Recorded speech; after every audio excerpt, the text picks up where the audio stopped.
नमस्कार बच्चों, BA second year के सभी बच्चों का मेरी क्लास में चलिए हम लोग आज एजुकेशन की जो हमारी क्लास है उसमें हम देखते हैं जो भी बीए सेकेंड ईयर के स्टूडेंट हैं उनके बारे में उनको ये बताना जरूरी है हमारे लिए कि जो भी हमारा सिलेबस है वो हमें उनमें क्या क्या पढ़ना है, कौन से हमारे पेपर्स हैं। तो जो एक इंट्रोडक्शन हम आपको बता रहे हैं, आपको दे रहे हैं कि जो हमारा एजुकेशन के जो पेपर है बीए सेकेंड ईयर वाले बच्चों के लिए, उसमें 2 पेपर हैं हमारे। एक हमारा जो फर्स्ट पेपर है वो एजुकेशन साइकोलॉजी यानी कि शिक्षा मनोविज्ञान का पेपर है और दूसरा हमारा है शिक्षा दर्शन का। तो जो हमारा फर्स्ट पेपर है शिक्षा मनोविज्ञान, आज इसके बारे में हम लोग अभी थोड़ी चर्चा करते हैं कि शिक्षा मनोविज्ञान क्या है, उसके बारे में थोड़ा जानना चाहते हैं कि जो भी हम शिक्षा मनोविज्ञान के अंतर्गत उस पेपर के अंतर्गत हमें क्या क्या चीज़ें पढ़नी है और शिक्षा मनोविज्ञान क्या होता है। तो चूँकि हम यहाँ पर शिक्षा मनोविज्ञान पढ़ रहे हैं तो शिक्षा मनोविज्ञान क्या है इसके बारे में पढ़ना बहुत ज़रूरी है। तो शिक्षा मनोविज्ञान जो है उसके बारे में पढ़ने के लिए या जानने के लिए पहले तो हमें ये जानना है कि शिक्षा हमारी क्या होती है। तो चलिए हम देखते हैं कि शिक्षा का क्या अर्थ होता है। शिक्षा का अर्थ,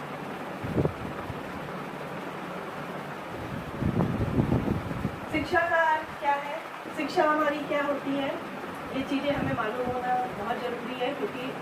क्योंकि हम शिक्षा मनोविज्ञान पढ़ रहे हैं तो पहले ये होना चाहिए कि शिक्षा हमारी क्या है। तो यदि हम साधारण भाषा में देखें तो शिक्षा जो है वो एक जीवन पर्यंत चलने वाली प्रक्रिया है। शिक्षा मनुष्य में जो भी कुछ मनुष्य या बालक जो भी कुछ अपने पूरे जीवन काल में जो भी कुछ सीखता है यही हमारी शिक्षा कहलाती है। तो शिक्षा यदि हम शाब्दिक रूप में देखें, शिक्षा को भी अलग अलग मनोवैज्ञानिकों ने अलग अलग रूप में एक्सप्लेन किया है कि शिक्षा क्या है, उसकी अलग अलग व्याख्या की है। शाब्दिक तौर पे यदि हम देखें तो उसको शिक्षा को एजुकेशन कहते हैं और ये इसकी जो उत्पत्ति वो लैटिन भाषा के एजुकेटम शब्द से हुई है। ई और केटम, ये 2 शब्दों से मिलकर बना है ई और केटम। ई का मतलब होता है अंदर से और केटम का मतलब है बाहर लाना, यानी कि अंदर जो निहित हमारी जो भी अंदर निहित है या आंतरिक जो भी हमारी शक्तियाँ हैं उनको बाहर लाना। तो जो शाब्दिक रूप में यदि हम देखें कि शिक्षा क्या है तो शिक्षा का अर्थ है कि जो भी बालक के अंदर जो भी हमारी जो आंतरिक शक्तियाँ जो निहित योग्यताएं हैं उनको बाहर लाना और उसका विकास करना। तो ये जो शिक्षा है ये एक शाब्दिक रूप में है कि शिक्षा क्या है कि अंदर निहित मनुष्य की या बालक के जो भी अंदर निहित योग्यताएं हैं जो शक्तियाँ हैं उनका विकास करना और उनको बाहर लाना, ला के बाहर उसका प्रकट करना, उसका डेवलपमेंट करना। ठीक है, तो ये तो थी हमारी शिक्षा का जो शाब्दिक अर्थ है। शिक्षा का जो संकुचित अर्थ है उसमें हम शिक्षा को क्या कहेंगे, संकुचित अर्थ में शिक्षा हमारी क्या है, संकुचित अर्थ में शिक्षा जो है वो हमारी विद्यालय तक ही सीमित है। जो भी शिक्षा हम विद्यालय में प्राप्त करते हैं वो शिक्षा हमारी विद्यालय तक ही सीमित है।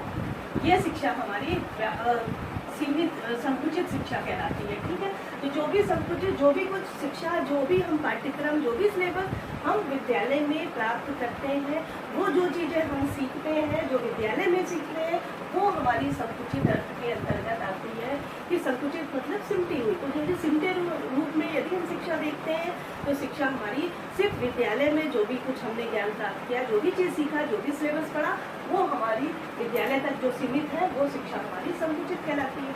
अब शिक्षा का तीसरा जो अर्थ हमने ये देखा है कि शिक्षा क्या होती है। शिक्षा के व्यापक अर्थ में यदि हम देखें, व्यापक अर्थ, तो व्यापक अर्थ में शिक्षा क्या होती है, शिक्षा जो है एक जीवन पर्यंत चलने वाली प्रक्रिया, यानी व्यापक अर्थ में जो शिक्षा है वो जीवन पर्यंत चलने वाली प्रक्रिया है, चलने वाली प्रक्रिया है। यानी कि मनुष्य जब जन्म लेता है, जब से और वृद्धावस्था तक, जन्म से मृत्यु तक, उपरांत तक कुछ न कुछ जो भी मनुष्य जो भी चीज़ें सीखता है वो हमारी व्यापक अर्थ में आती है। कि जो भी कुछ हमने जब मनुष्य बच्चा जब है जन्म लेता है, जैसे भी रोना उठना खाना पीना जो भी चीज़ें वो सीखता चलता है, धीरे धीरे बड़ा होता है और जो भी कार्य वो सीखता है वो सब कुछ हमारी शिक्षा के अंतर्गत आती है और वो शिक्षा हमारे व्यापक अर्थ में होती है। कि शिक्षा क्या होती है, तो शिक्षा जीवन पर्यंत चलने वाली एक प्रक्रिया है।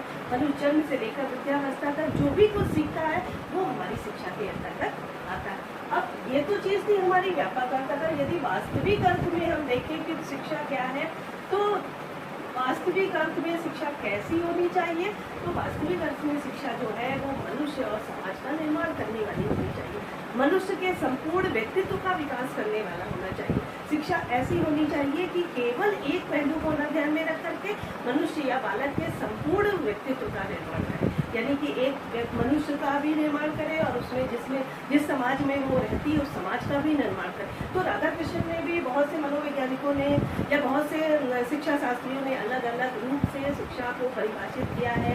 इसमें राधा कृष्ण ने जैसे कि कहा कि शिक्षा जो है वो मानव और समाज दोनों का निर्माण करने वाली होनी चाहिए। महात्मा गांधी की जो एक बहुत महत्वपूर्ण हमारी जो डेफिनेशन है, वो उन्होंने जैसे कहा कि जो शिक्षा है वो मनुष्य की आत्मा, उसके मस्तिष्क और उसके शरीर का पूरा सर्वांगीण विकास होना करना चाहिए। यानी जो शिक्षा, यदि हम वास्तविक अर्थ में देखते हैं कि शिक्षा हमारी कैसी होनी चाहिए, तो शिक्षा कैसी होनी चाहिए कि एक बालक के सर्वांगीण विकास करने वाला होना चाहिए, कि बालक का जो टोटल डेवलपमेंट है वो सभी कुछ होना चाहिए, केवल एक पहलू नहीं कि केवल उस बालक का शारीरिक विकास हो या उसका मानसिक विकास हो या उसका सामाजिक विकास हो। संपूर्ण विकास, यानी कि एक बच्चे का जब हम संपूर्ण विकास करते हैं तो वही हमारी शिक्षा पूर्ण कहलाती है। तो वास्तविक अर्थ में यदि हम देखें तो शिक्षा क्या है, शिक्षा जो है एक बालक और समाज का निर्माण करने वाला होता है। समाज का उत्तम निर्माण करने वाला,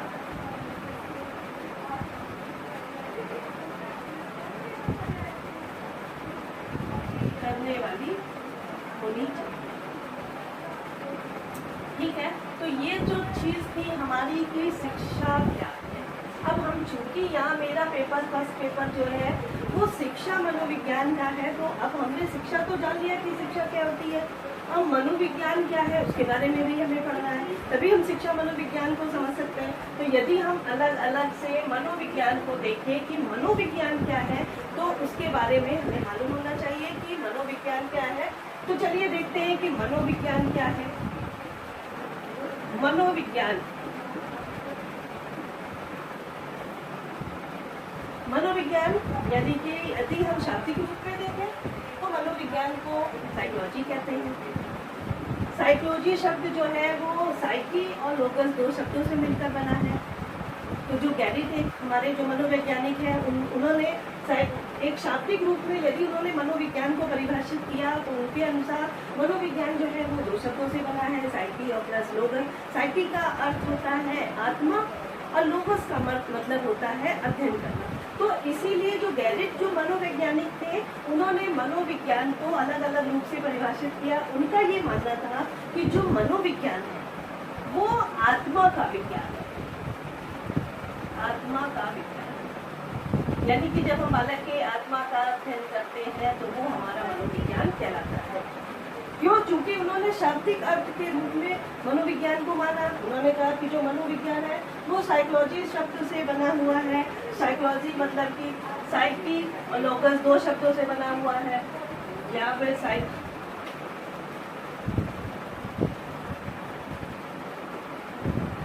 साइकी और लोकस, लोगस दो शब्दों से बना है। साइकी का मतलब होता है आत्मा और लोगस का मतलब होता है अध्ययन। तो इसका मतलब हो गया है आत्मा का अध्ययन करना। इसीलिए उन्होंने कहा कि जो मनोविज्ञान है वो आत्मा का अध्ययन करता है। परंतु क्या हम आत्मा को पूर्ण रूप से देख सकते हैं, उसके बारे में पता कर सकते हैं आत्मा कैसी होती, कैसी दिखती है, इसके बारे में हम सही ढंग से अध्ययन नहीं कर सकते, क्योंकि हम उसको पूर्ण रूप से एक्सप्लेन नहीं कर सकते हैं, उसको देख नहीं सकते कैसे, उसके बारे में क्या है, इसका पूर्ण रूप से हम अध्ययन नहीं कर सकते। इसलिए जो ये डेफिनेशन थी कि मनोविज्ञान जो है वो आत्मा का विज्ञान है, इसको जब अलग अलग मनोवैज्ञानिकों ने इसको परिभाषित करना चाहा तो उन्होंने इस विज्ञान को खारिज कर दिया, उन्होंने अस्वीकार कर दिया। उन्होंने कहा नहीं, जो मनोविज्ञान है वो आत्मा का विज्ञान नहीं है, क्योंकि हम आत्मा को पढ़ नहीं सकते, आत्मा को देख नहीं सकते, उसके बारे में नहीं जान सकते कैसा है क्या है, उसका हम पूर्ण रूप से अध्ययन नहीं कर सकते। तो ये जो मनोविज्ञान आत्मा का विज्ञान नहीं है। दूसरे बहुत से मनोवैज्ञानिक थे, उन्होंने अलग अलग से उन्होंने कहा कि जो मनोविज्ञान है वो मस्तिष्क का विज्ञान है, या मन या मस्तिष्क का विज्ञान है। दूसरी चीज उन्होंने कही लेकिन मस्तिष्क के विज्ञान के भी बारे में ये कहा गया कि हम किसी भी बालक के पूर्ण मस्तिष्क का अध्ययन नहीं कर सकते हैं कि बालक का मन क्या कहता है, उसके क्या विचार है। जब वो प्रकट करता है तभी तक हम समझ सकते हैं, बाकी हम उसके व्यवहार मन का अध्ययन नहीं कर सकते। तो जो भी मन या मस्तिष्क का जो मनोवैज्ञानिकों ने इस चीज को मानी कि मनोविज्ञान, जैसे कि नाम के अनुसार है कि मनोविज्ञान यानी कि मन का विज्ञान, तो वो भी पूर्ण रूप से सही नहीं है। इसीलिए इसको भी, इस डेफिनेशन को भी अस्वीकार कर दिया गया। तीसरी चीज उन्होंने मानी कि मनोविज्ञान, जैसे जेम्स विलियम जेम्स थे, इन लोगों ने माना कि मनोविज्ञान जो है वो चेतना का विज्ञान है। चेतना का विज्ञान है। उन्होंने ये माना कि जो मनोविज्ञान है वो चेतना का विज्ञान है, कि मनोविज्ञान में मनुष्य के जो चेतन मन का अध्ययन हम करते हैं। अब मन क्या है? मन 3 प्रकार के होते हैं, चेतन, अचेतन और अर्धचेतन।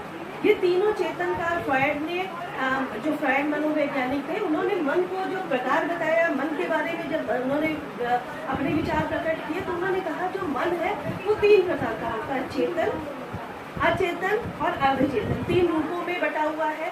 तो जो चेतना का विज्ञान है, इसमें पूर्ण रूप से हम मनोविज्ञान का अध्ययन नहीं कर सकते, क्योंकि मनुष्य के जो मानव क्रियाओं का जो भी अध्ययन है, जो क्रियाओं का जो भी प्रभाव है, वो उसके संपूर्ण मन पर पड़ता है, केवल उसके चेतन मन पर नहीं पड़ता। और यदि हम मनुष्य के बारे में हम देखें तो मनुष्य का जो मस्तिष्क है या उसका जो मन है, उसमें अर्धचेतन और अचेतन, जो 3 मन के जो प्रकार है, मन के प्रकार, वो चेतन मन, अचेतन मन और अर्धचेतन।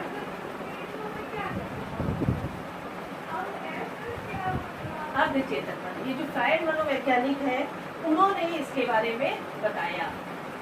वो उन्होंने मन को 3 भागों में बांटा है, चेतन मन, अर्धचेतन मन और अचेतन। उनके अनुसार जो मनोविज्ञान है वो चेतना का विज्ञान है। यदि हम इस बात को सही मानते हैं कि मनोविज्ञान जो है वो चेतना का विज्ञान है, तो जो उसके ये जो रूप है, अचेतन मन और अर्धचेतन मन, हमें उसके भी अध्ययन करना आवश्यक है, क्योंकि केवल हम चेतन मन का अध्ययन नहीं कर सकते, उनके हमें इन दोनों चीजों का भी अध्ययन करना पड़ेगा। और यदि मनुष्य के मन में देखें तो अचेतन मन का जो भाग है वो काफी बड़ा है, जो मनुष्य के मन में अचेतन मन का जो एक पार्ट होता है वो काफी विस्तृत है। तो हमें उसके लिए उसका अचेतन मन का भी अध्ययन करना पड़ेगा और अर्धचेतन मन का भी अध्ययन करना। इसलिए इस डेफिनेशन को भी, जो चेतना का विज्ञान, जिन मनोवैज्ञानिकों, विलियम आदि मनोवैज्ञानिकों ने जो मनोविज्ञान को चेतना का विज्ञान माना, उसको भी अस्वीकार कर दिया गया। अब बहुत से मनोवैज्ञानिक, जैसे कि हमारे जो वॉटसन मनोवैज्ञानिक है, उन्होंने मनोविज्ञान को व्यवहार का विज्ञान माना। उनके अनुसार मनोविज्ञान जो है वो बालक के व्यवहार का अध्ययन करता है, क्योंकि हम बालक के व्यवहार को देख सकते हैं कि बालक किस प्रकार की क्रियाएं कर रहा है, किसके प्रति कौन सा रिस्पॉन्स दे रहा है, वो ये चीजें मनुष्य स्पष्ट रूप से देख सकता है और उसका अध्ययन कर सकता है। इसीलिए जो वॉटसन एक मनोवैज्ञानिक है, उन्होंने मनोविज्ञान को व्यवहार का विज्ञान माना। उन्होंने कहा यह बालक के जो भी व्यवहार है उसका अध्ययन मनोविज्ञान के अंतर्गत किया जा सकता है और करता है मनुष्य। और मनोविज्ञान जो है वो बालक के व्यवहार और उसके अनुभवों का अध्ययन करता है, कि बालक जो भी व्यवहार करता है या जो भी कार्य सीखता है या जो भी कार्य करता है, उसके बाद जो वो अनुभव प्राप्त करता है, उसका अध्ययन मनुष्य करता है। तो मनोविज्ञान जो है वो अलग अलग लोगों ने, अलग अलग मनोवैज्ञानिकों ने अलग अलग रूपों में परिभाषित किया। किसी ने मनोविज्ञान को आत्मा का विज्ञान कहा, लेकिन इस डेफिनेशन को भी अस्वीकार कर दिया गया। फिर उसको ये माना गया कि मनोविज्ञान जो है मन या मस्तिष्क का विज्ञान है, इस डेफिनेशन को भी अस्वीकार कर दिया गया।